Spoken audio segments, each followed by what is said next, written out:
Hoy estamos viendo el cuarto enfoque de nuestro estudio o de nuestro trabajo de discípulos, como discípulos del Mesías Yeshua. Hoy estamos en el cuarto martes del mes, cuarta semana del mes. Entonces, como recordarán, ahí tenemos una imagen que nos ayuda a estarlo recordando. Estamos viendo cada semana un enfoque de las diferentes áreas o círculos en la vida de un discípulo del Mesías Yeshua. El primero tiene que ver con quién soy yo. Y ahí estamos formando todo aquello que tiene que ver con nuestro carácter, nuestros hábitos, lo que es personal, ¿sí? En el segundo círculo, segunda semana, estamos viendo lo que tiene que ver en nuestra relación con nuestras familias, ¿sí?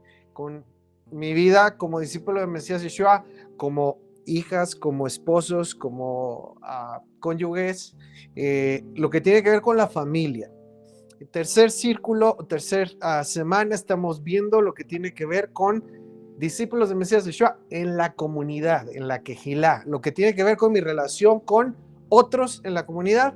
Y el cuarto, que es esta ocasión, es lo que tiene que ver con mi trato con el mundo, especialmente el mundo no creyente, ¿sí? Que no es parte de la comunidad, ¿sí? Que no es parte del pueblo de Dios. Entonces, hoy vamos a ver algo que tiene que ver con nuestro trato con el mundo y vamos a buscar formar algo en nosotros que nos va a ayudar a ser efectivos como discípulos del Mesías del Yeshua en el mundo, ¿sí? Recuerden, estamos en el mundo, pero no somos de este mundo, ¿sí?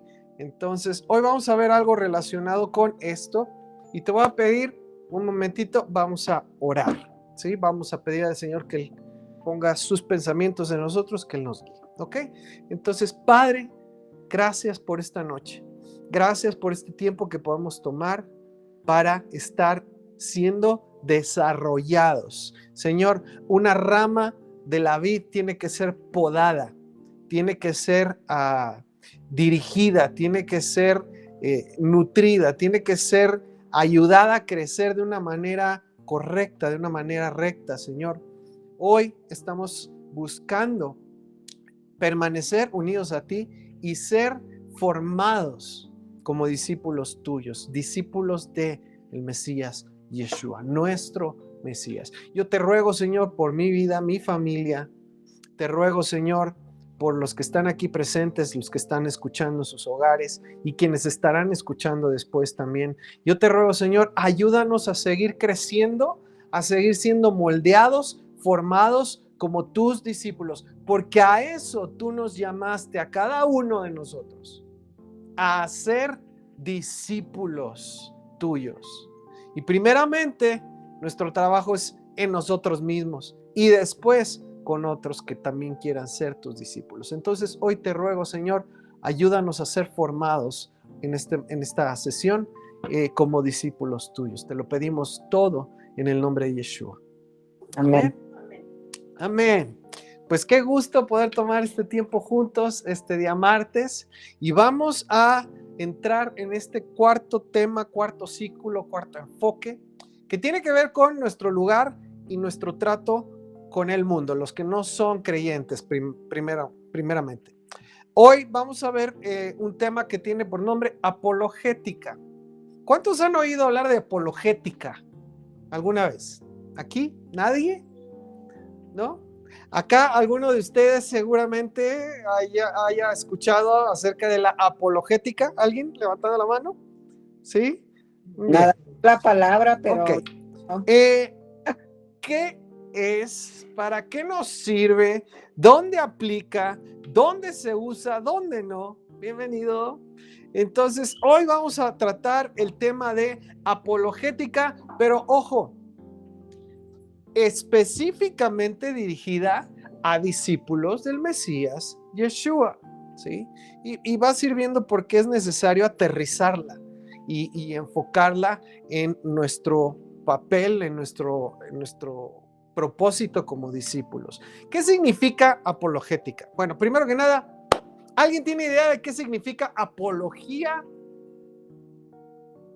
¿Alguien tiene alguna idea? Acá pueden también comentar, participar. ¿Alguien tiene alguna idea de qué significa apología? Es un estudio de filosofía. Ok. De hecho, no.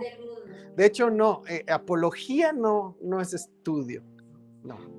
¿No? ¿Alguna vez han oído el término apología del delito? A lo mejor en los medios de noticias o en algún lado, ¿sí? Bueno, para entonces aterrizarlo. ¿Qué significa apología? Bueno, no tiene que ver con Apolo, ¿sí? Pero sí tiene que ver con una palabra griega, que es de donde viene apología, que significa defensa.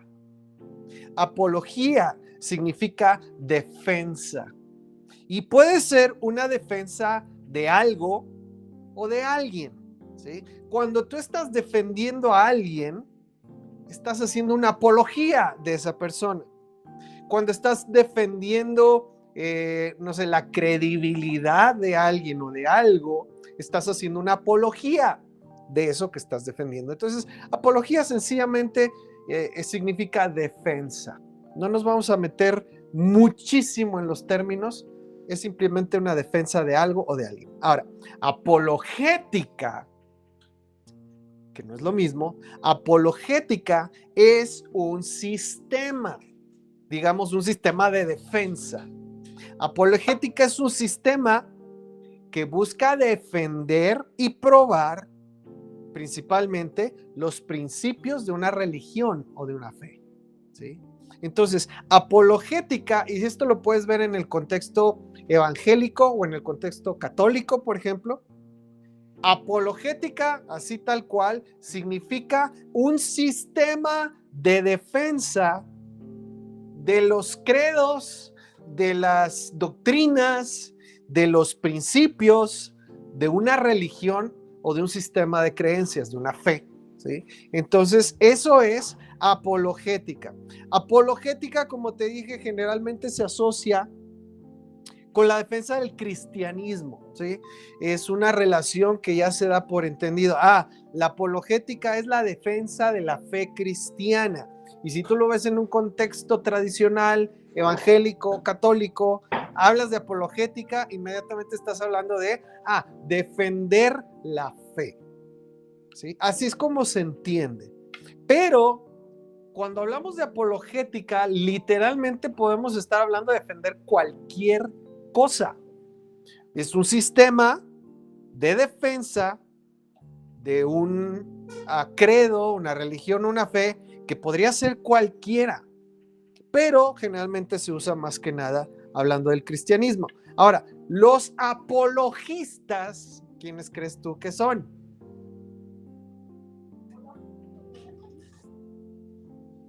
¿Quiénes serían los apologistas? Si ya dijimos que es apología y que es apologética, entonces ¿quién es un apologista? Los creyentes. ¿Un creyente, un evangelista? No, no es un evangelista. No, no es un creyente. No, no es un líder. No necesariamente es nada de eso. Dijiste una palabra clave. Un abogado. Un apologista es alguien que defiende algo, ¿sí? Entonces puedes tener un apologista del aborto. Es alguien que defiende el aborto. Entonces, entiéndase, la apología es neutral, es simplemente defender algo. Apologética generalmente se da a entender a la defensa de la fe cristiana en su contexto tradicional, pero puede ser una defensa de lo que sea. Y un apologista es simplemente alguien que defiende algo, alguien que está entrenado, capacitado para defender algo. Ahora, ¿algunos de ustedes alguna vez tomaron defensa personal? Algunos, allá mis hijos también un tiempo. ¿Qué es eso? Es saber cómo defenderte en caso de que sufrieras un ataque. Es saber qué tienes que hacer, qué no debes de hacer para poder salir bien librado de una situación pues de riesgo o que alguien te quiera hacer daño, ¿sí? Entonces, alguien que sabe defenderse y que sabe defender es un apologista. Ahora, generalmente cuando decimos apologista estamos hablando de un credo, una convicción, una persona, ¿sí? Es que esta persona es apologista de Pablo. ¿Qué quiere decir? Que es alguien que defiende a capa y espada a Pablo. ¿Se entiende hasta ahí? Okay.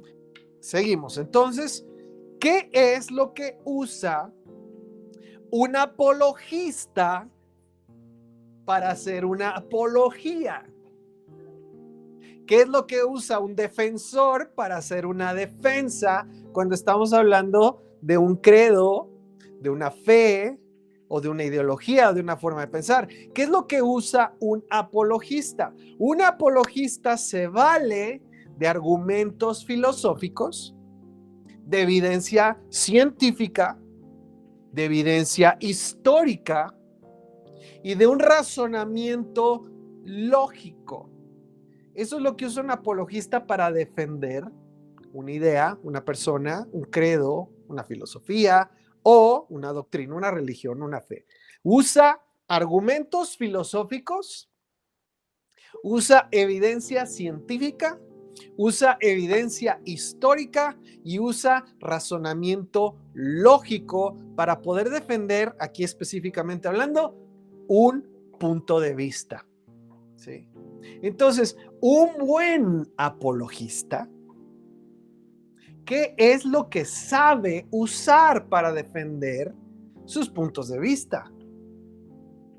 Esto que les acabo de dar.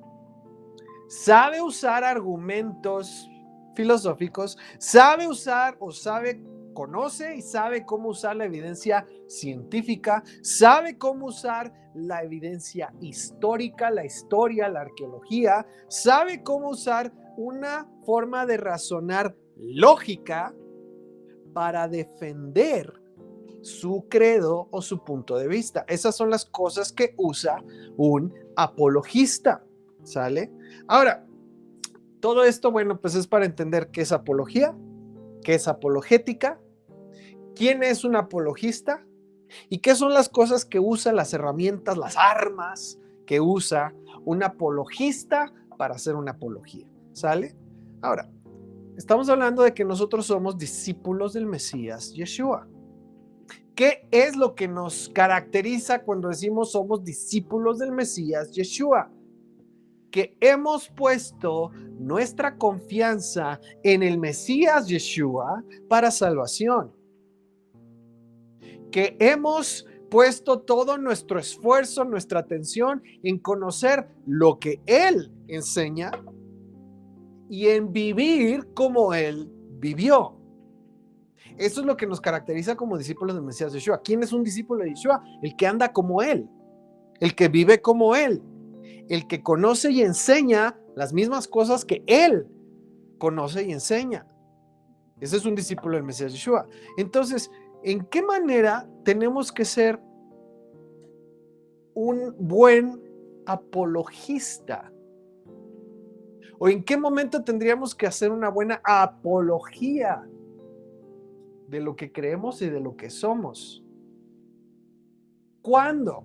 Es que tenemos que saber usar todas estas armas para defender nuestra forma de creer y de vivir. Cuando alguien nos interroga, cuando alguien nos cuestiona, cuando alguien nos contradice, cuando alguien se nos opone. Ahí tú tienes que poder explicar, sustentar, argumentar cómo crees, por qué crees como crees, dónde dice, cómo lo dice, por qué vives como vives, por qué enseñas lo que enseñas. Cuando alguien te cuestiona, cuando alguien te pregunta, cuando alguien te contradice, tú tienes que poder usar estas herramientas para presentar una buena defensa de por qué crees lo que crees. ¿Cuántos aquí guardan Shabbat? ¿Por qué? Y si te pregunta un familiar, un amigo, un compañero de trabajo, un jefe en el trabajo, ¿y por qué quieres guardar Shabbat? ¿Por qué quieres faltar al trabajo en Shabbat? Porque es lo ¿Qué que argumento vas a dar? ¿Cómo vas a justificar tu fe? Apocalipsis 14:2. Y si mi jefe no es creyente, no cree en la Biblia, ¿cómo le voy a justificar lo que yo creo si él no cree? ¿Cómo voy a justificar cuando pedimos permisos para las fiestas a alguien que ni siquiera sabe que existen, ni mucho menos cree que sea necesario guardarlas? Ni ha leído la Biblia ni tiene interés. ¿Cómo yo voy a poder justificar lo que yo creo y defender mi postura, lo que yo creo, lo que yo hago, con alguien que ni siquiera tiene el interés? Eso es apologética. ¿Cómo yo le voy a explicar a mis familiares el por qué no celebro Navidad?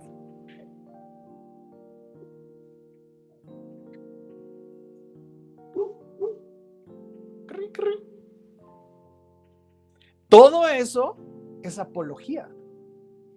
¿Cómo puedo yo explicar, justificar, argumentar lo que creo y lo que vivo con alguien que no necesariamente, acuérdense, este cuarto círculo tiene que ver con el mundo, con alguien que no necesariamente piensa, cree o vive como yo lo hago?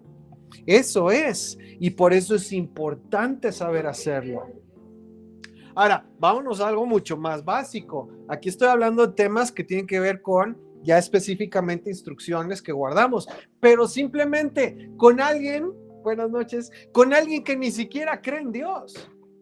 ¿Cómo yo puedo justificar, defender mi fe y mi creencia en Dios para con alguien que ni siquiera cree que existe Dios?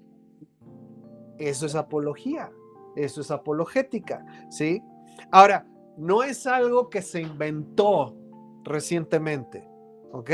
Ya en la Biblia, desde el primer siglo, los discípulos del Mesías Yeshua tenían que saber explicar, argumentar y justificar el por qué creían y el por qué vivían como lo hacían. Vamos a Hechos, por favor.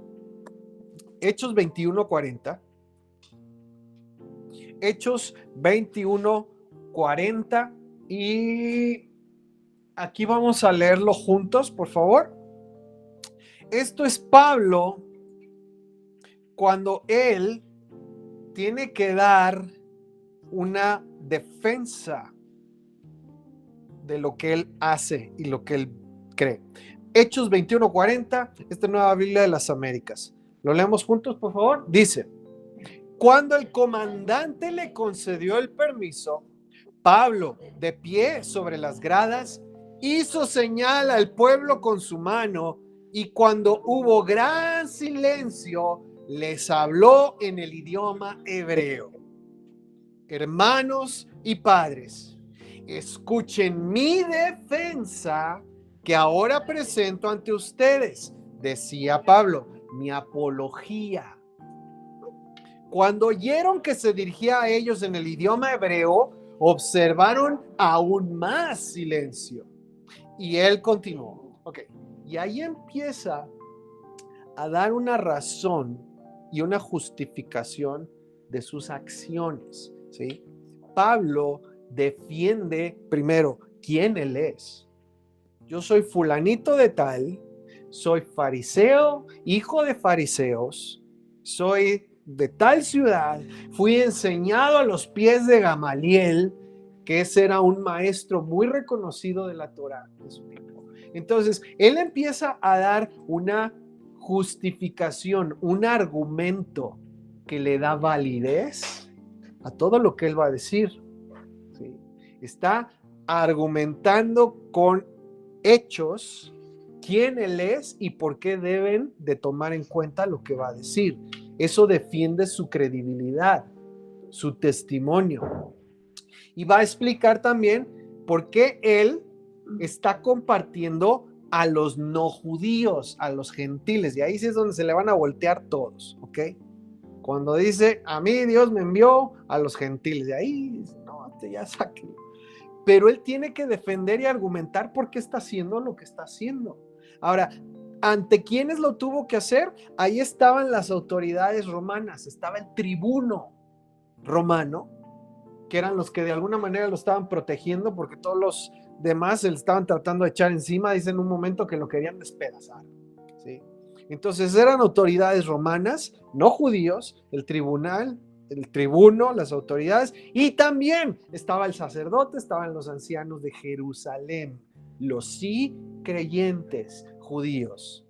Y él tiene que argumentar quién es, lo que cree, lo que está enseñando, lo que está haciendo, tanto con no creyentes como con su pueblo judío, ¿ok? Ahora, Hechos 25:13.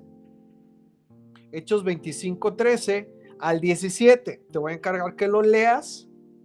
Lo que está haciendo ahí es precisamente dar razón de sus convicciones. ¿Por qué cree lo que cree? Pues porque todos los profetas, eso fue lo que anunciaron. ¿Por qué enseña lo que enseña? Porque en las Sagradas Escrituras dice que se debe vivir bien así, así, así. Él justifica con las Escrituras lo que está haciendo y lo hace acá, ya no es delante del tribuno, es delante del gobernador de toda la provincia, que en ese tiempo era Festo, y estaba de visita el rey de toda la región, que era Herodes Agripa. Entonces, delante del rey y delante del gobernador, Pablo da razón con las escrituras. Los profetas dijeron, y la ley dice, y por eso yo enseño, delante de estas autoridades que sí conocen las escrituras. Ahora, fíjate, Hechos 26:1, vamos a leer ahí. Hechos 26:1, leemos juntos acá. Dice así: Agripa segundo, no que tenía gripa. Agripa segundo, es Herodes Agripa segundo, dijo a Pablo: se te permite hablar en tu favor, en tu defensa. Entonces Pablo, extendiendo la mano, comenzó su apología, su defensa.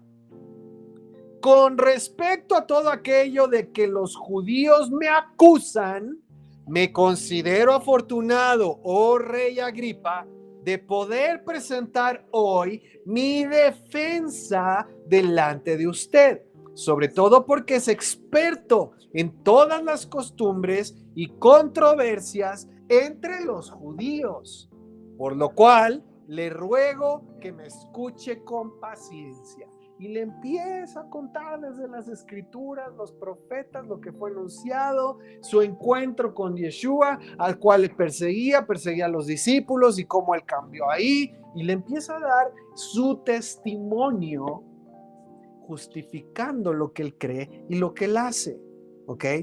Ahora, Pablo, ¿por qué está dando una defensa? Porque lo acusan. ¿Quiénes lo acusan? No, señor, lo acusan los judíos, el sacerdote, los fariseos. Su propio pueblo lo acusa de violar las costumbres, hablar en contra del templo y la ley de Dios, y enseñar a los gentiles. Lo están acusando, ¿y qué es lo que Pablo va a hacer? Se va a defender con las escrituras, con argumentos, con fundamento en las escrituras, de aquello de lo cual lo están acusando. Ahora, ¿por qué lo puede hacer así? Porque quienes lo están escuchando y quienes lo están acusando tienen las escrituras como autoridad. Él le dijo a Agripa: tú conoces las tradiciones, tú conoces las costumbres, tú ya sabes cómo son.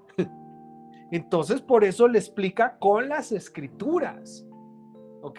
Pero si no fueran creyentes y si no conocen y no tienen las escrituras como fundamento, como validez, él no podría justificarse con las escrituras.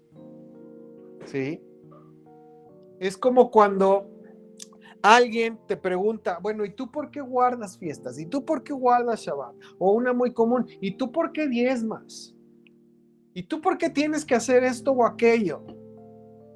Muchas veces decimos, es que eso es lo que yo siento en mi corazón hacer. Es que Dios puso en mi corazón hacer esto. Es que yo siento que es lo correcto, que es lo que tengo que hacer. Y eso automáticamente va a provocar más cuestionamientos, más preguntas, más dudas y más oposición. Aquí Pablo no dijo nada con respecto a lo que él cree o lo que él siente. Y ahorita vamos a ver más con respecto a eso. Fíjate, Hechos 26, 19, seguimos. Hechos 26, 19, dice, ¿lo puedes leer acá conmigo?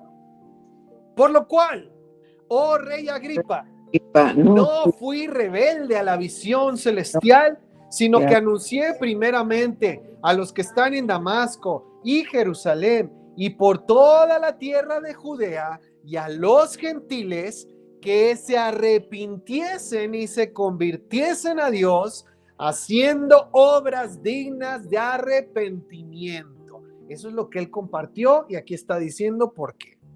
21. Por causa de esto, los judíos, prendiéndome en el templo, intentaron matarme. Pero habiendo obtenido auxilio de Dios, persevero hasta el día de hoy, dando testimonio a pequeños y a grandes, no diciendo nada fuera de las cosas que los profetas y Moisés dijeron que habían de suceder. Eso es un argumento contundente. Yo no estoy enseñando nada que no hayan dicho los profetas o que no haya dicho Moisés. 23. Que el Cristo había de padecer y ser el primero de la resurrección de los muertos, para anunciar luz al pueblo y a los gentiles. Diciendo él estas cosas en su defensa, Festo a gran voz dijo, estás loco, Pablo, las muchas letras te vuelven loco. Mas él dijo, no estoy loco, excelentísimo Festo, sino que hablo palabras de verdad y de cordura. Pues el rey sabe estas cosas, delante de quien también hablo con toda confianza, porque no pienso que ignora nada de esto, pues no se ha hecho esto en ningún rincón. ¿Crees, oh rey Agripa, a los profetas? Fíjate que no dijo, ¿me crees? ¿Crees en lo que te estoy diciendo? ¿Puedes confiar en lo que te estoy compartiendo? Le dijo, ¿crees a los profetas? Yo sé que crees. Entonces Agripa dijo a Pablo, por poco me persuades a ser cristiano. ¿Por qué fue eso? Porque el argumento, las herramientas que Pablo usó para defender lo que él cree, lo que él enseña, son la ley y los profetas. Y para el rey Agripa y los judíos, la ley y los profetas son una autoridad en su vida. Entonces está usando eso mismo como argumento, evidencia y justificación para lo que él cree. ¿Y qué sucede? Le dice, casi me convences. ¿Ok? Pablo se está defendiendo de acusaciones falsas, ¿ok? Que hicieron en su contra. Te lo repito, el verso 21. El verso 21, Pablo dijo, no diciendo nada fuera de las cosas que los profetas y Moisés dijeron que habían de suceder. Y ese es su argumento, esa es su justificación. ¿Por qué? Porque a quien lo escucha, eso es verdad. Ahora, ¿qué hacemos tú y yo cuando alguien nos cuestiona? Julie, cuando estás en el trabajo, ¿sí? Y te dicen, ¿y por qué quieres tantos días? ¿Sí?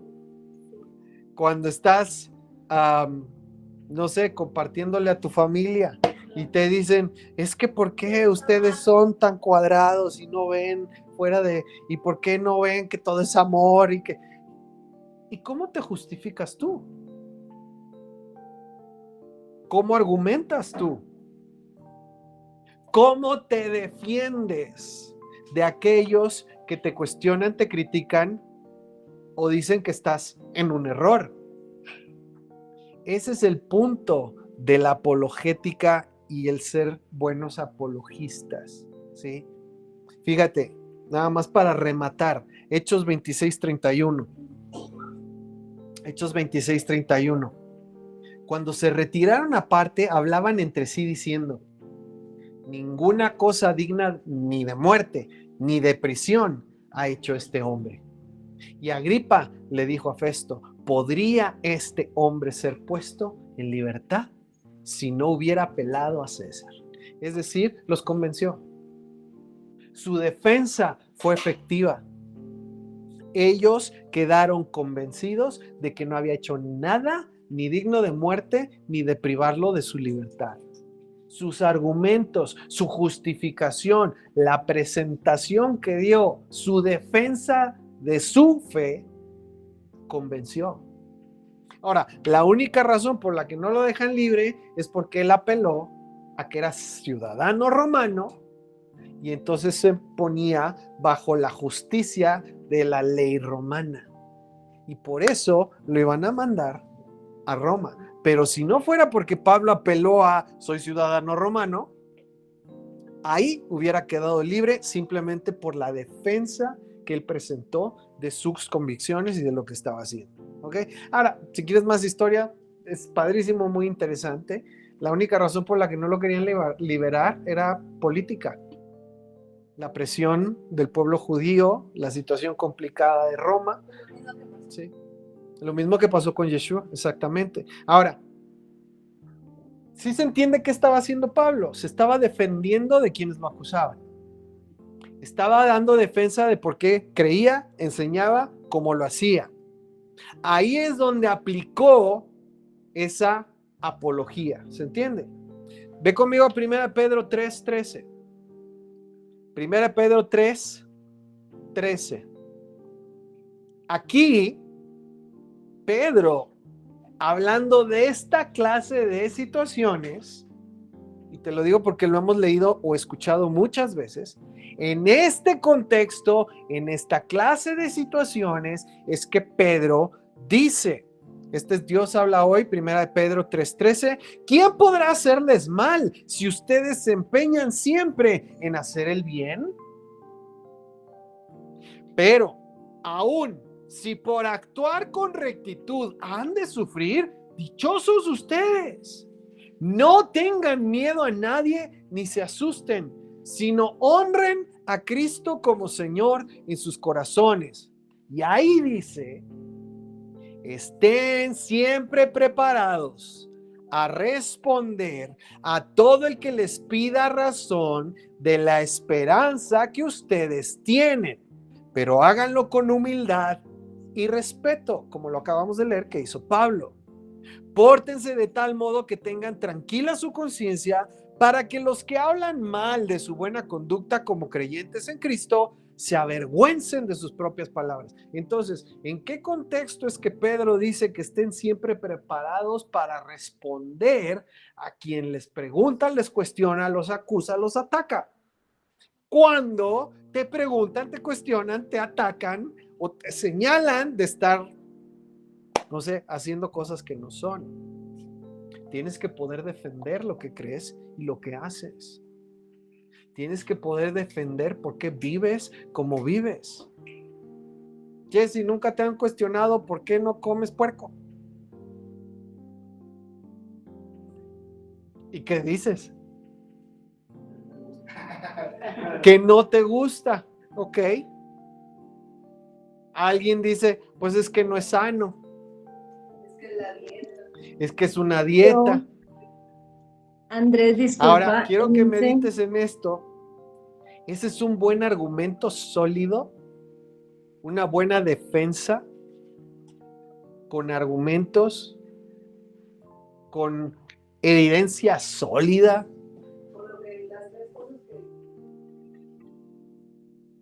A ver, las primeras cosas que dijimos como apologista. Ajá.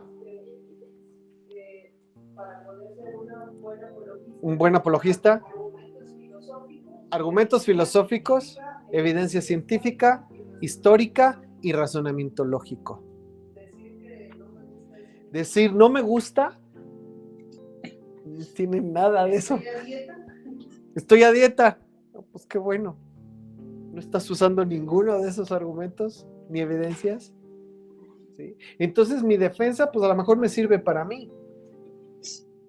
Pero alguien que escucha esa clase de defensa va a decir, híjole, casi me convences a mí también de no hacerlo. Porque a ti no te gusta. ¿Podría convencerse a alguien de hacer lo que yo hago si nada más le digo, pues es que no me gusta? Y no es problema, todos empezamos ahí en algún momento. Pero ¿de qué se trata esto? De poder crecer y desarrollar nuestra capacidad de dar defensa. Porque creemos y vivimos como lo hacemos, ¿ok? Entonces, esto es apologética y esto es lo que estamos buscando desarrollar. ¿Cómo voy a presentar defensa de por qué creo lo que creo, por qué enseño lo que enseño, por qué vivo como vivo?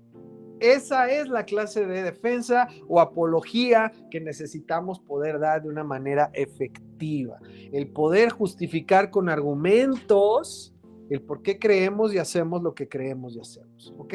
Ahora, como ya vieron acá con Agripa, hay veces en que lo presentamos de una manera tan contundente, tan bien establecida, tan sólida, que el resultado va a ser que quien nos cuestionó diga, pues sí tiene sentido. No, pues sí tiene lógica.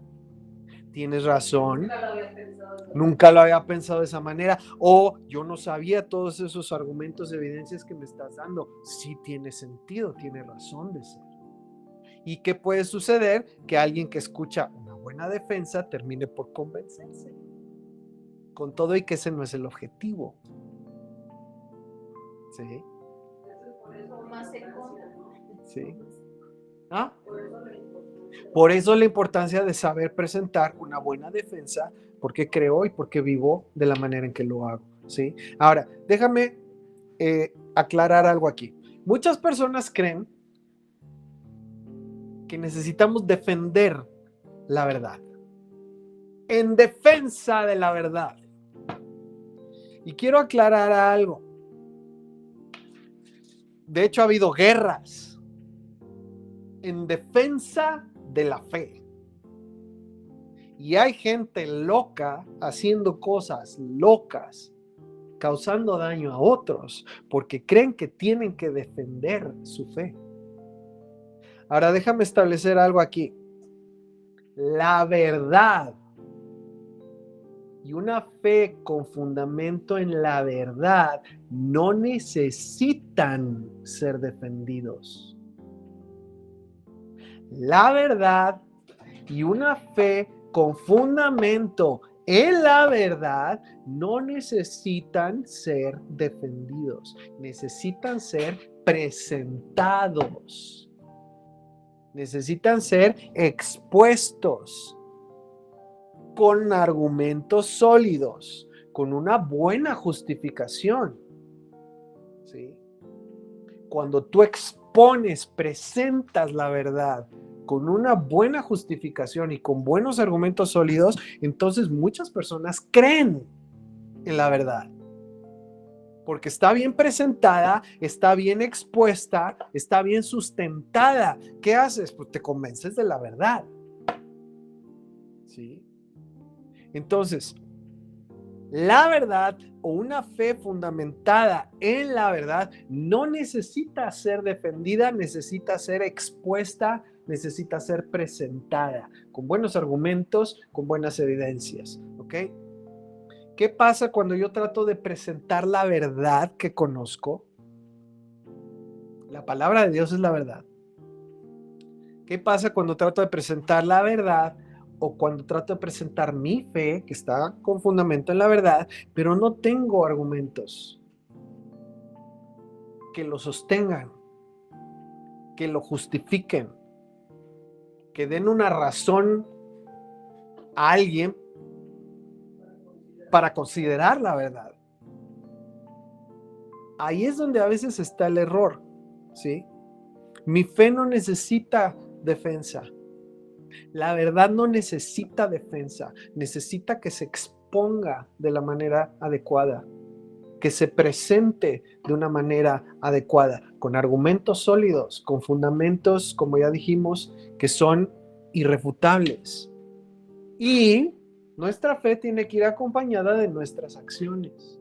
Acuérdate de eso siempre, ¿sí? Acciones que dan testimonio de que lo que creo es verdad. Si no, pues es pura teoría, es pura plática, es puro rollo. Tengo que respaldar mi fe, la verdad, con mis acciones, ¿ok? Ahora, poder presentar defensa de nuestra fe no es lo mismo que tomar una postura ofensiva y atacar todo lo que no es verdad. Ojo. También hay quienes creen, es que ser alguien que defiende la fe es atacar todo lo que no es de fe. Ser alguien, un apologista, significa enfrentarme a cualquier persona y ganar cualquier discusión o cualquier argumento. Ser un buen apologista, pues como si fuera un buen abogado, es ganarle a quien sea, en cualquier caso, en cualquier situación. Cuidado. No es lo mismo presentar defensa que salir con la espada desenvainada a atacar a todo mundo. No es lo mismo, ¿ok? Una cosa es tener la manera, los argumentos, las evidencias para defender lo que sé que es verdad. Si alguien me cuestiona, me ataca o me pregunta. No es lo mismo ir con alguien que no tiene la verdad, que no quiere la verdad y forzarle la verdad porque tengo todos los argumentos necesarios. Tengo todas las justificaciones y se los voy a embarrar en la cara hasta que no le quede de otra más que decir, bueno, ya. Está bien, tú ganas. Tienes razón. Ya, déjame en paz. Eso no es presentar defensa de lo que creemos. Cuidado, ¿sí? No es clavarme en discusiones con gente que ni le interesa ni la vio venir y clavarme en una discusión hasta que dejo a la persona ya acorralada, sin argumentos, sin forma de justificar lo que cree. No, ¿ok? Cuidado. Es poder dar explicación, presentar defensa, una justificación con argumentos sólidos y evidencias a quien me pida, me acuse o me pregunte. ¿Sí? Muy diferente. Una cosa es saberse defender y otra cosa es salir a atacar a todo mundo. No, ¿sí? Entonces, defensa de nuestra fe no es buscar a alguien para demostrarle que tengo la razón y destrozar todos sus argumentos. No, no es eso. Argumentos y doctrinas, ideologías y filosofías hay miles de millones. No se trata de salir a escabecharme cada uno de ellos. Es que yo pueda defender lo que sé que es verdad y lo que yo creo, lo que yo vivo. ¿Ok? ¿Hasta ahí estamos bien? ¿Hay una manita? Adelante. No veo acá quién, pero adelante, una Andrés, manita. yo. Sandra. Yo. Resulta que a mí me pasó hace por ahí repíteme. un mes y medio. Repítemela, por favor. Ajá. ¿Ahí me escuchan? Ya, ahora sí. Ok, aproximadamente mes y medio vino un jefe de allá, de México, y lo invitaron a comer y a conocer lugares acá, y él hizo un comentario que le causaba curiosidad, que el chicharrón de cerdo estaba en todo, en las entradas, en ceviche, en plato fuerte, todo. Entonces una compañera dijo que es que el cerdo es muy rico y todos comen cerdo. Un compañero dijo, no todos, Sandra no come. Ya. Ah, ¿verdad? ¿Y por qué es que no come? No sé, algo de sus creencias. Entonces, bueno, eso quedó ahí porque la conversación yo no estaba. Mm, Cuando ya me preguntaron a mí que por qué no comía, yo simplemente les dije, porque es un mandamiento. Pero ¿y por qué no come? Y yo le dije, porque está escrito en la Biblia que no debemos comer cerdo, incluso Dios nos da la instrucción de qué comer. ujú, Pero ¿qué razón hay para no comer cerdo? Y yo les dije, a veces no hay una justificación clara de por qué, pero cuando yo sé que Dios es mi Padre y quiere lo mejor para mí, yo busco obedecer. Entonces hubo una compañera que respondió, entonces yo me voy a morir pecadora porque yo no voy a dejar de comer el cerdo. Ahí yo me quedé callada porque yo sentí tristeza con esa sí, respuesta y yo híjole, dije, donde yo la haga hablar más, ella va a pecar más contra Dios en su sí, ignorancia. Y ya, yo me quedé callada. híjole. Muy Fue, buen fue ejemplo, Sandra, lo que estamos diciendo. Sí, gracias, gracias por, por compartirlo. Ah, ahí vamos a tomar ejemplo de cómo se puede presentar defensa con alguien que no es creyente, ¿sí? Porque tú dijiste, bueno, es un mandamiento.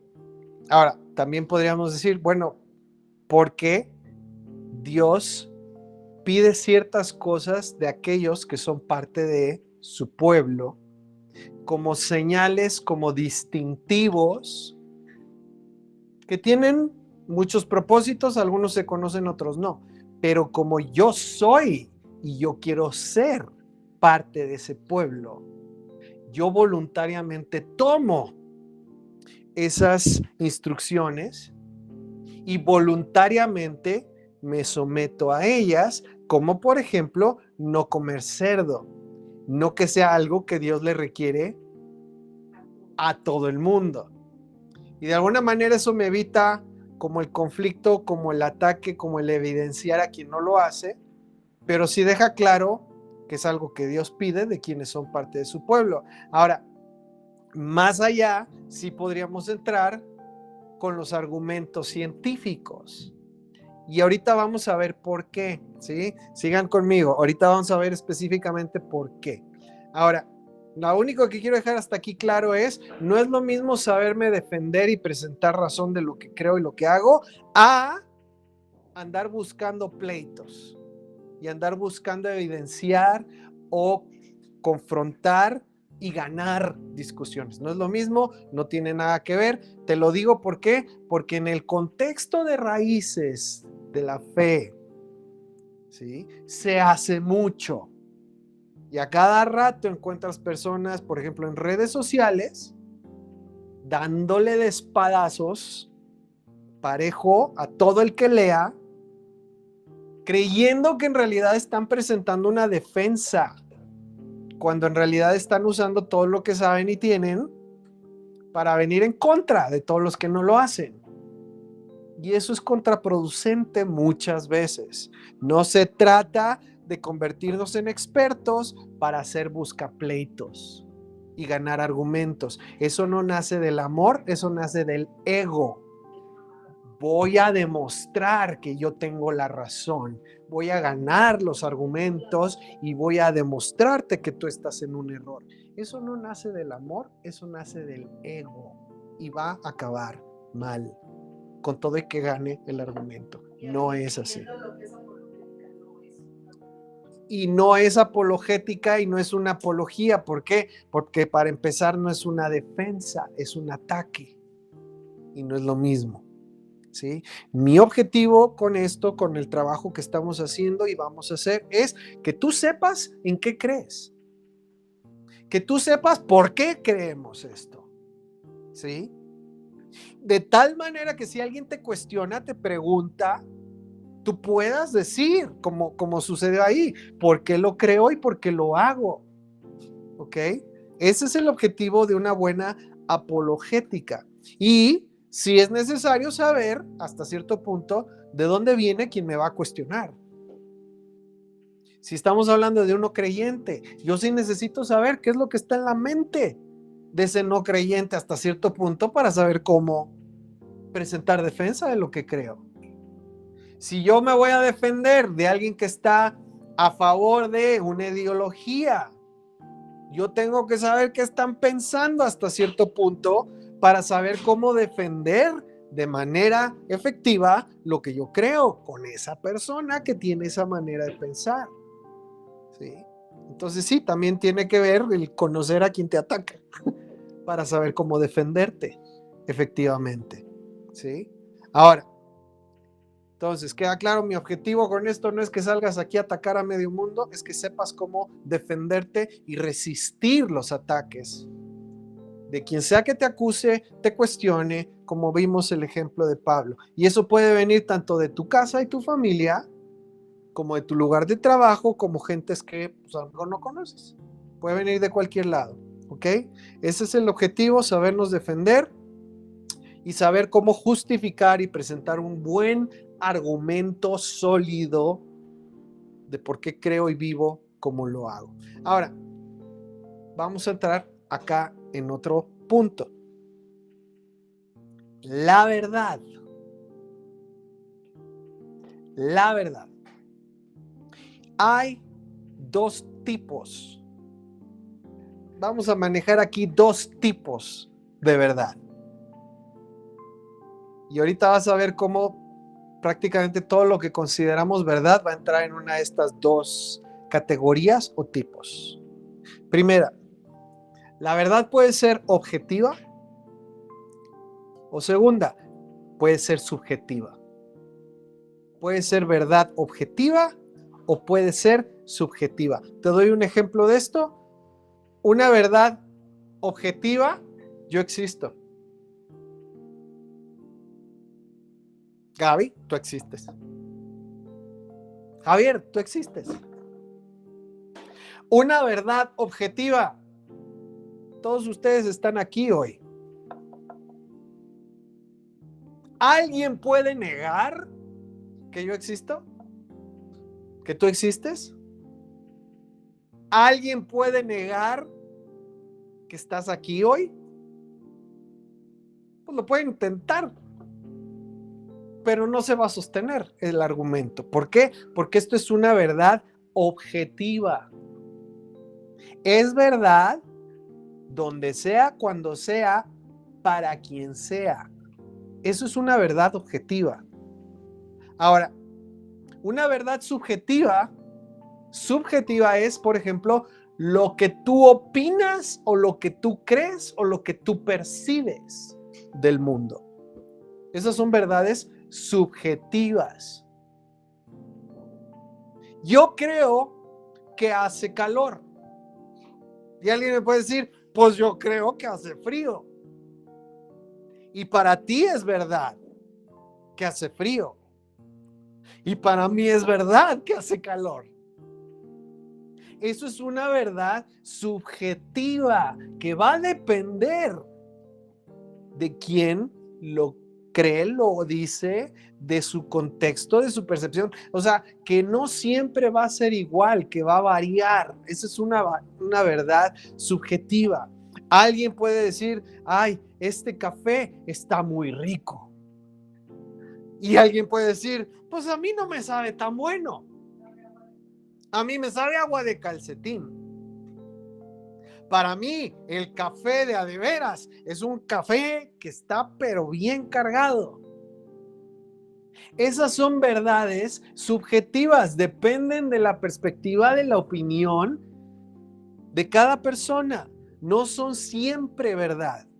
Una verdad objetiva siempre es verdad, no importa el tiempo, no importa el contexto, no importa el lugar, no importa la opinión de nadie. Es verdad. Esa es una verdad objetiva. Subjetiva siempre va a depender de quién la ve, la tiene o la habla. ¿Ok? ¿Hasta ahí está claro? No quiero meterme mucho más en ramificaciones. La verdad objetiva no depende de mi opinión. La verdad objetiva no depende de si alguien lo cree o no lo cree. Es verdad. Lo creas o no lo creas. ¿Sí? Aquí hay aire. Eso es verdad. Lo creas o no lo creas. ¿Estés de acuerdo o no estés de acuerdo? ¿Sí? No depende de la opinión o de la postura de nadie. Es verdad por sí sola, se fundamenta en hechos comprobables.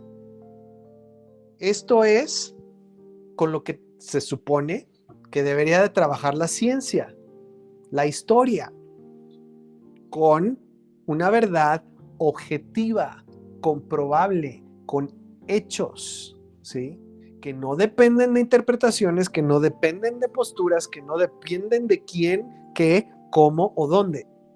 Es un hecho. Es de donde sale ese término hecho histórico o una verdad histórica. Se supone que debe de ser una verdad objetiva, que no cambia y que no depende de quién la tiene o quién opina o quién la dice. Ahora, la verdad objetiva, la verdad histórica, no necesita defenderse. Ese es mi punto. Una verdad objetiva no necesita que la defiendas. Necesita que la sepas presentar y exponer. ¿Por qué? Porque no depende de la opinión, no depende de la persona, no depende del lugar. Se sostiene en sí misma. El problema es que a veces no la sabemos presentar. ¿Ok? Pero tiene evidencias, tiene argumentos, tiene razonamientos que son irrefutables. Esa es una verdad objetiva. Ahora, la verdad subjetiva depende de la opinión, depende de la perspectiva. Lo que es verdad para ti no necesariamente es verdad para mí. Espérame tantito, ¿de qué clase de verdad estamos hablando? De una verdad subjetiva, depende de los ojos de, mira, esto es, me decían cuando estábamos estudiando diseño, la belleza es subjetiva, está en los ojos de quien la ve, y es verdad. ¿Por qué? Porque va a depender de lo que cada quien considera bello. Y ahí nos agarrábamos, había unos bien dark que decían, sí, esto está oscuro, así, grotesco, tenebroso, está hermoso, está bello.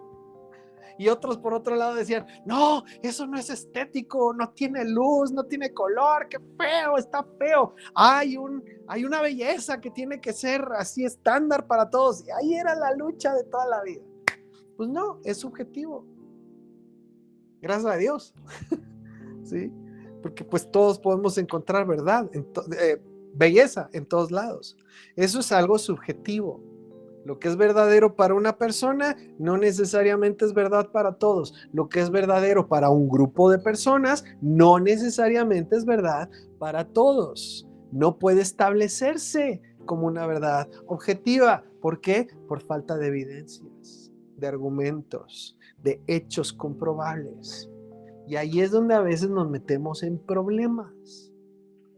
Porque cuando queremos presentar defensa de nuestra fe, en vez de hacerlo con verdades objetivas, lo hacemos con verdades subjetivas.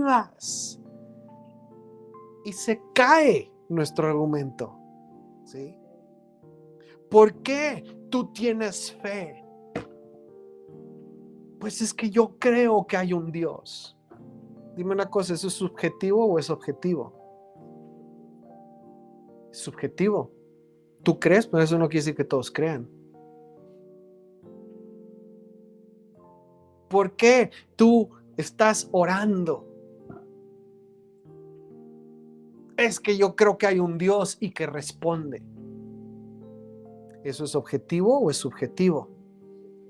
Yo lo creo. Mucha gente puede no creerlo. Entonces mi defensa es una verdad subjetiva. Cuidado. Vamos a hacer unas preguntitas. Anoten, por favor. Vamos a ver cómo andamos, cómo vamos hasta aquí. Número 1. Vamos a hacer unas cuantas preguntas hasta aquí de lo que hemos visto. Son muy sencillitas, ¿ok? Pones el número de la pregunta y la letra de la respuesta, por favor. Va la primera. Número 1. ¿Qué es la apologética para un discípulo del Mesías Yeshua? ¿Qué es la apologética para un discípulo del Mesías Yeshua. ¿No está compartido acá? Ahí va para acá con ustedes también. Gracias, amor. ¿Qué es la apologética para un discípulo del Mesías Yeshua? Pregunta número 1. Las opciones. Letra A. El arte de pedir perdón por ser seguidor de Jesucristo. El arte de pedir perdón por ser seguidor de Jesucristo es letra A. Letra B. La defensa intelectual de las religiones del mundo. ¿Qué es la apologética para un discípulo del Mesías Yeshua? Es la defensa intelectual de las religiones del mundo. Letra C. Es el intento de reemplazar la fe por la razón o la ciencia. Letra C. El intento de reemplazar la fe por la razón o la ciencia. O letra D. Es el intento de proporcionar razones para la verdad de nuestra fe. El intento de proporcionar razones para la verdad de nuestra fe. ¿Ok? ¿Cuántos dicen A? ¿Cuántos dicen B? La defensa intelectual de las religiones del mundo. ¿Ok? ¿Cuántos dicen letra C? ¿Cuántos dicen letra D de dedo? Ok. ¿Qué es la apologética para un discípulo del Mesías Yeshua? Ok, si la manera en que vamos a presentar defensa es nada más con el intelecto, ya valió. La letra D es la letra correcta. Es la defensa proporcionando razones, una justificación para la verdad de nuestra fe. ¿Ok? Segunda pregunta, esta es fácil, ¿verdadero o falso? Segunda pregunta número 2, ¿verdadero o falso? Dice, la apologética defiende contra los ataques y presenta argumentos positivos a favor de nuestra fe en Yeshua. ¿Verdadero o falso?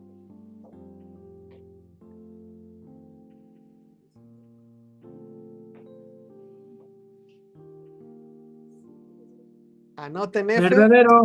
O B. Espérame. ¿Cuántos dicen falso? Híjole. ¿Cuántos dicen verdadero? Es verdad. Es verdad. Número 3. ¿Cuál de las siguientes no es una de las razones presentadas para aprender apologética? ¿Cuál de las siguientes no es una razón para aprender apologética según lo que hemos visto? Letra A. Es que ayuda a que el evangelio pueda ser escuchado como una opción válida para las personas pensantes. Recuerda, ¿cuál no es una razón de las que presentamos? Letra B. Ayuda a fortalecer a los creyentes en sus convicciones. Letra C. Ayuda a mostrarle a la gente que los creyentes son más inteligentes que los ateos. Letra D. Ayuda a ganar a los no creyentes para Dios. Número 3. ¿Quién dijo letra A? Letra B. Letra C. Letra D. Estamos bien, está facilito. Es letra C la correcta. Número 4. ¿Qué es, ojo, la verdad objetiva? ¿Qué es la verdad objetiva? Vamos a ver qué también escuchamos. Letra A. Lo que tú quieras que sea. Letra B. Lo que afirma tu cultura. Letra C. Lo que es verdad independientemente de las opiniones o preferencias personales. Letra D. Tu opinión o preferencia personal. Pregunta fue, ¿qué es la verdad objetiva? ¿Cuántos dicen letra A? Letra B. Manitas. Letra C. Letra D. Perfecto, va todo claro, vamos bien, gracias a Dios. La letra C, la correcta. Y número 5. Número 5. Da un ejemplo de una verdad simple, innegable y objetiva. Ojo con estas. Un ejemplo de una verdad simple, innegable, objetiva. Letra A. Dios te ama. Dios te ama. Letra B. Yeshua resucitó de entre los muertos. Letra C. Yo existo. Letra D. El chocolate es el mejor sabor del helado. De todas estas 4, ¿cuál es el mejor ejemplo de una verdad simple, innegable y objetiva? Letra A. Letra B. Letra C. Letra D. Era la letra D. No, no es cierto. No es cierto, no es cierto. El mejor sabor es el de café. No es cierto tampoco. Letra C. Yo existo es una verdad objetiva. Ok.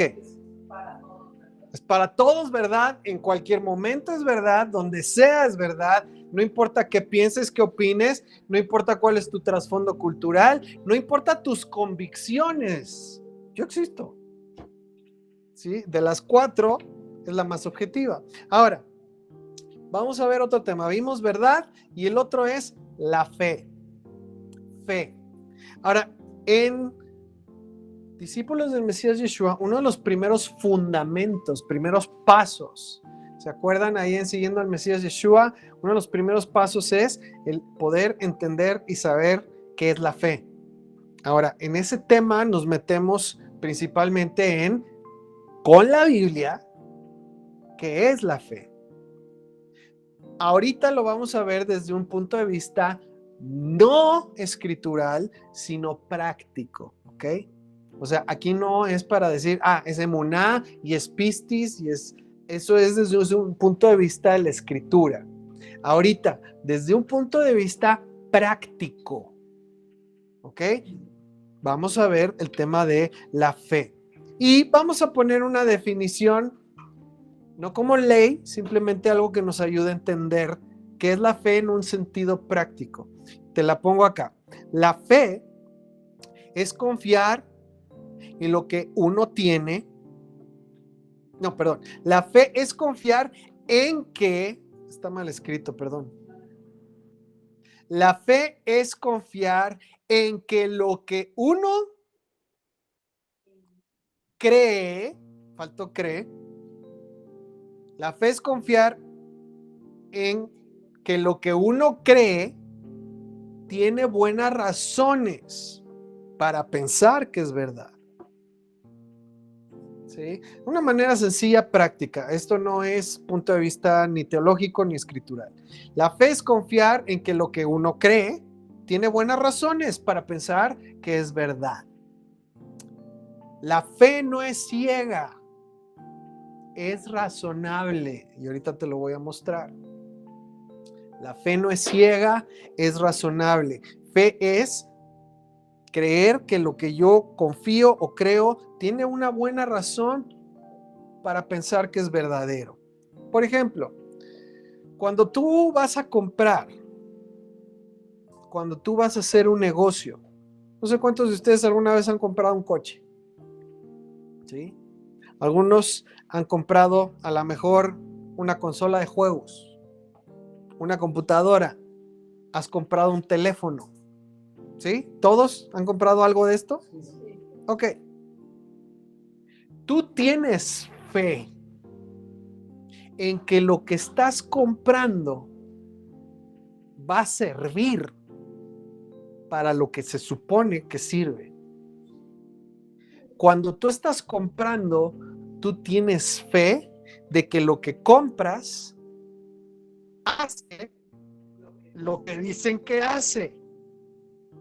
Ahora, ¿por qué crees que hace lo que dicen que hace? ¿Por qué crees que va a hacer lo que dicen que es para lo que sirve? Porque tienes buenas razones para creerlo.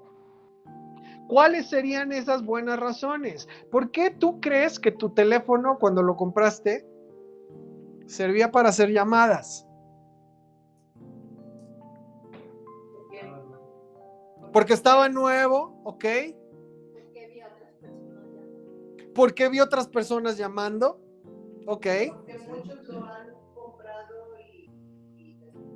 Porque muchos han comprado antes y les funciona. Porque tienen buena publicidad, buena promoción. Porque estaba barato, ¿ok? Pero mira, lo que quiero que veas. Hay razones para pensar que es verdad. Y por eso tenemos fe, por eso confiamos y por eso creemos y compramos, porque tenemos buenas razones para creer que sirve. Yo algo que hago cada vez que compro alguna cosa por internet es ver, por ejemplo, los comentarios, la calificación que le da otras personas que lo han comprado. ¿Por qué? Porque eso a mí me da buenas razones para creer que sirve, que vale la pena el precio o que va a ser lo que me dicen que va a ser. Hay quien nada más se va por la pura publicidad y dice, pues es que ahí decía y salió un video y salió una persona que decía que esto y que lo que... Bueno, para algunas personas esa es una buena razón. Porque es muy débil. Porque luego a la hora que te lo dan, te puede salir de mala calidad, te puede salir otra cosa que no es. Ok, estoy buscando. Y la publicidad te lo pone súper grande. Porque era muy pequeño, porque puede no ser cierto, porque puede ser muchas cosas. Porque se quiebra, Porque se quiebra. Ok. ¿Por qué son argumentos débiles? Porque son subjetivos. Dependen de opiniones, dependen de lo que cada quien diga, piense o sienta. Son verdades subjetivas. Entonces, si yo estoy leyendo que fulanito dice y que fulanito dijo y que yo estoy pensando, bueno, eso es la experiencia de esa persona. Ahora, cuando se amontonan un montón de esas experiencias, bueno, dices, ya tiene cierta credibilidad. De 1000 comentarios positivos, de 5000 estrellitas, dices, bueno, ya hay un argumento que me hace pensar que es verdad, aunque siga siendo subjetiva la experiencia de cada quien. ¿Sí se entiende? Cuando vas a comprar, ese es un ejemplo. Cuando vas a tomar un trabajo en una escuela, en una empresa, cuando vas a tomar un trabajo, ¿qué es una de las cosas que necesitarías estar haciendo? Es buscar quién me pueda dar una opinión, una referencia de que sí pagan, de que no te estafan, de que sí cumplan los contratos, paguen a tiempo, de que alguien en alguna ocasión necesitó, no sé, días, permisos o hacer uso de su seguro y si se lo valieron. ¿Qué me va a dar eso a mí? Me va a dar razones para creer que es verdad lo que me ofrecen y eso produce fe, confianza. Ahora, mi punto aquí es esto. Entonces, ¿la fe ciega o es razonable? Mucha gente critica, acusa, señala que nuestra fe es ciega, que creemos lo que creemos nada más porque queremos creerlo, porque nos convencimos o nos convencieron de creerlo y acusan que nuestra fe en realidad no tiene una razón válida para ser, es meramente subjetiva. Y mi pregunta es, ¿en realidad nuestra fe es subjetiva o tiene argumentos válidos y tenemos buenas razones para creer que es verdad? Eso es algo muy importante. Cuando tú vas a buscar un médico, Por ejemplo, ahorita pues mi suegra está en el tema de cirugías y demás, y se han estado consultando médicos. Hace tiempo fue con mi cuñado, con Mague, la persona que nos ayudaba acá. O sea, ¿alguna vez te has tenido que recurrir a un médico? ¿Sí? ¿Cómo sabes que puedes confiar en el diagnóstico de un médico? ¿Cómo? ¿Qué hay que te haga pensar que lo que ese médico te diagnostica y el tratamiento que te da es correcto? ¿Alguien? Pues es que es el que estaba ahí en Similares y era bien barato. Ese es tu argumento. Ay, Dios. Yo tengo buenos argumentos para no creer en los de Similares. Mi pregunta es, ¿cómo sabes que el médico con el que estás llegando y con el que estás poniendo tu vida en sus manos, en realidad va a hacer lo que se supone que debe de hacer y te va a tratar de curar? ¿Cómo lo sabes? Es pregunta, díganme. Referencias. Ok, esa es la más básica, pero volvemos al punto. Son subjetivas. ¿Cómo te trata? Pues yo puedo conocer un médico que es muy amable, que es bien buena onda y que nunca probó medicina. Si funciona el tratamiento que me da, a eso que le estamos ya metiendo una evidencia.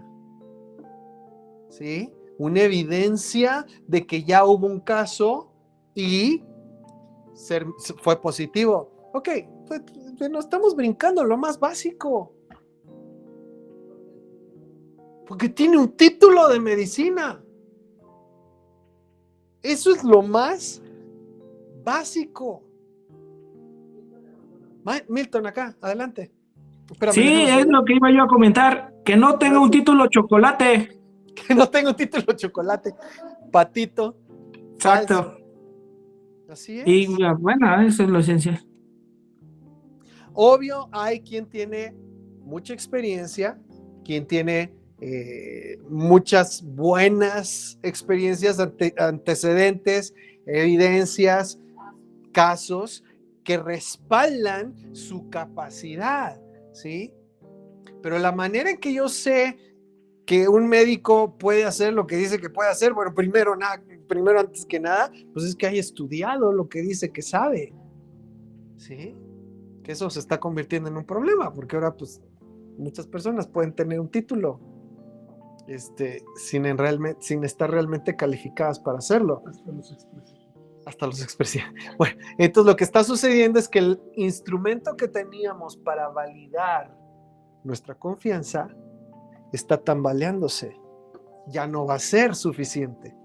Pero si se entiende, ¿es una fe a ciegas o es una fe razonada? Imagínate poner tu vida en las manos de una persona sin saber nada. ¿Qué capacidad tiene? ¿Qué certificación tiene? ¿Qué experiencias tiene? ¿Qué comentarios? ¿Qué referencias? Sin saber nada. Ahí sí es una fe ciega. Ahora, yo no sé cuántos de ustedes se casaron con una fe ciega.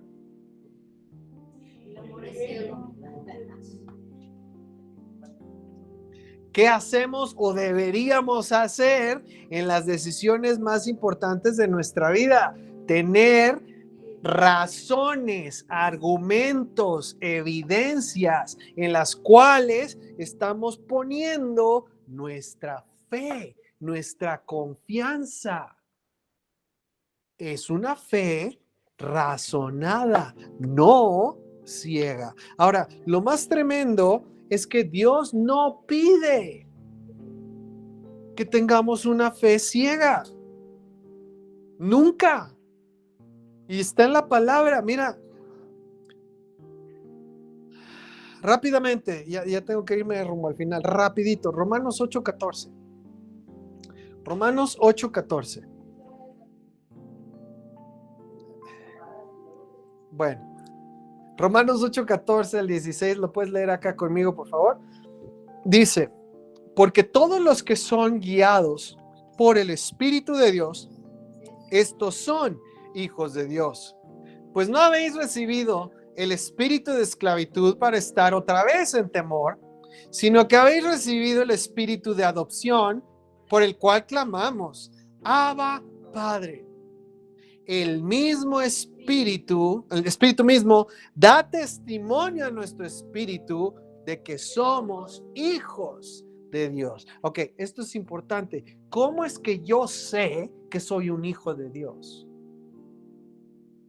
¿Qué hay que a mí me dé una buena razón para creer que soy un hijo de Dios? ¿De acuerdo a la palabra? El que me convence de que soy un hijo de Dios es el Espíritu de Dios que está en mí.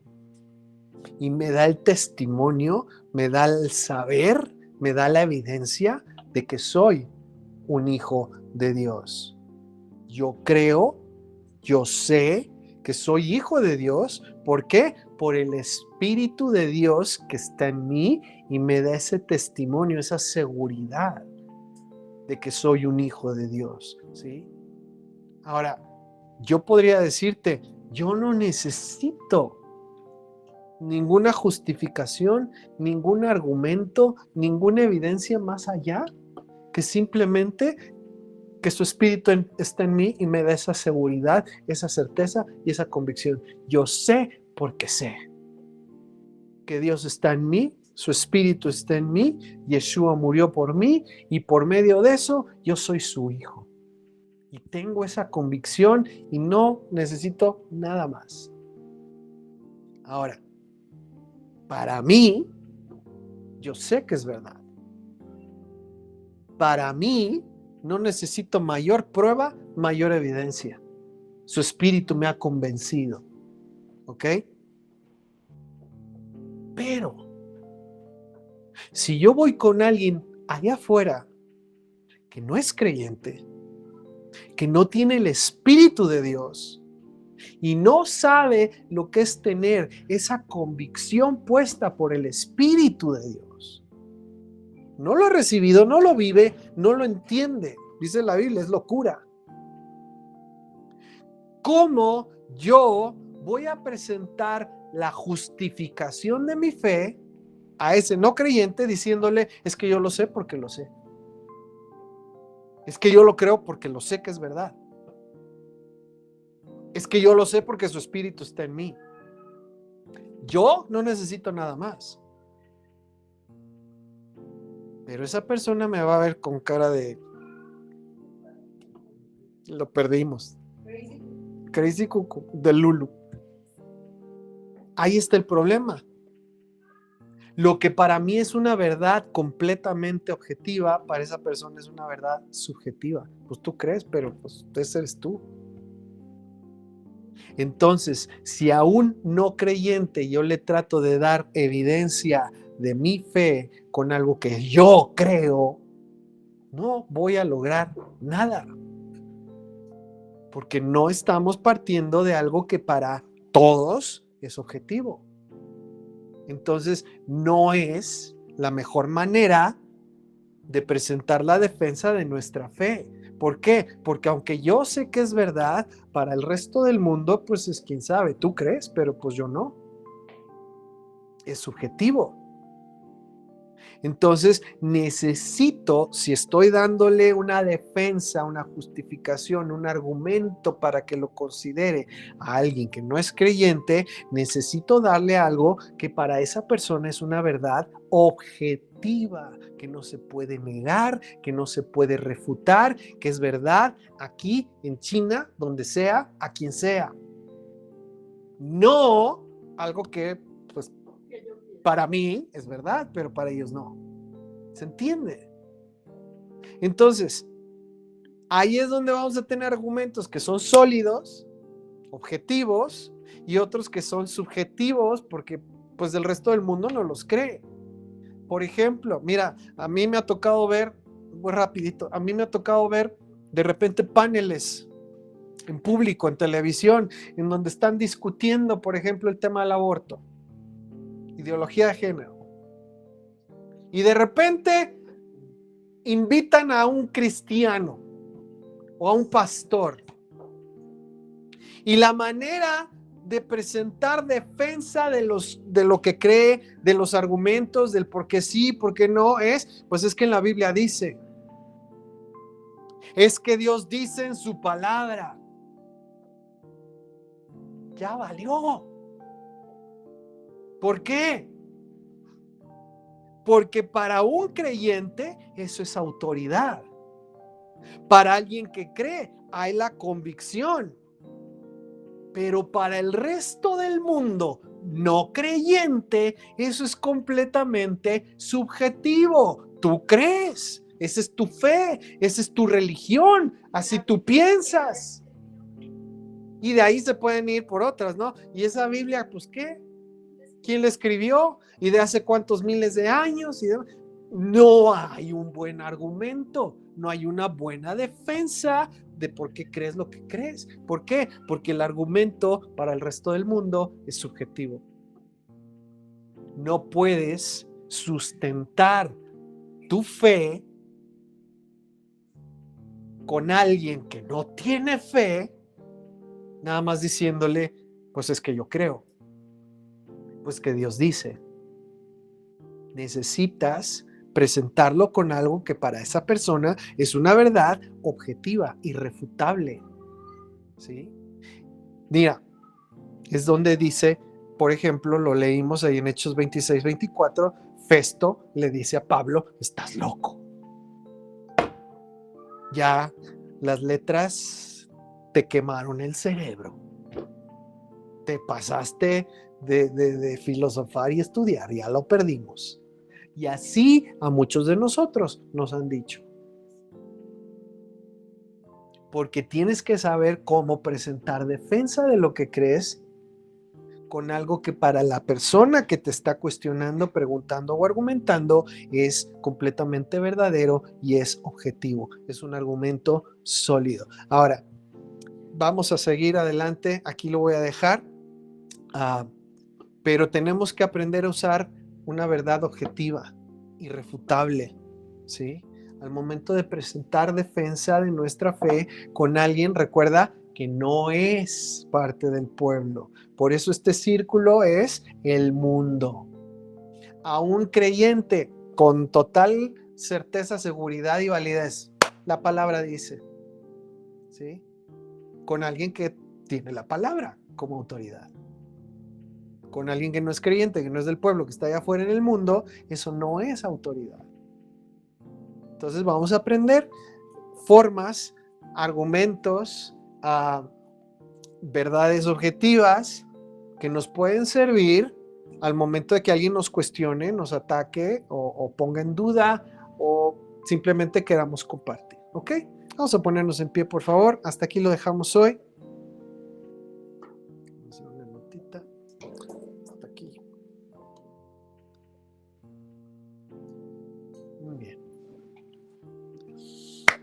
Es algo muy práctico, es algo pues que vamos a ejercitarnos, vamos a trabajar, ¿sale?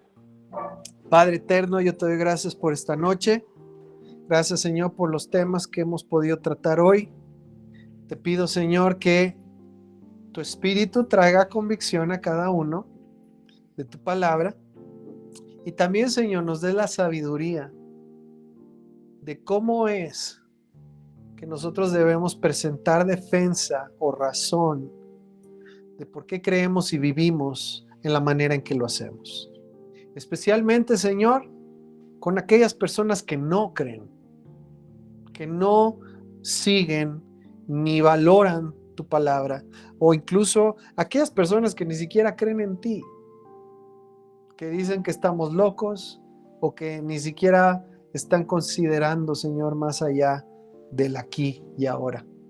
Ayúdanos, Señor, danos tu sabiduría y danos tus palabras y ayúdanos a aprender también cómo usar todos estos argumentos, estas justificaciones, razonamientos, cómo usar, Señor, todo esto que es objetivo, que es irrefutable, que es un argumento sólido para presentar defensa de lo que creemos y también, Señor, que pueda ser usado para llegar a convencer a alguien que realmente está buscando la verdad. Gracias por esta noche. Pedimos, Señor, tu cuidado y protección sobre cada uno, sobre nuestros hogares, y gracias, Señor, por ser tú nuestro Dios. En el nombre de Yeshua.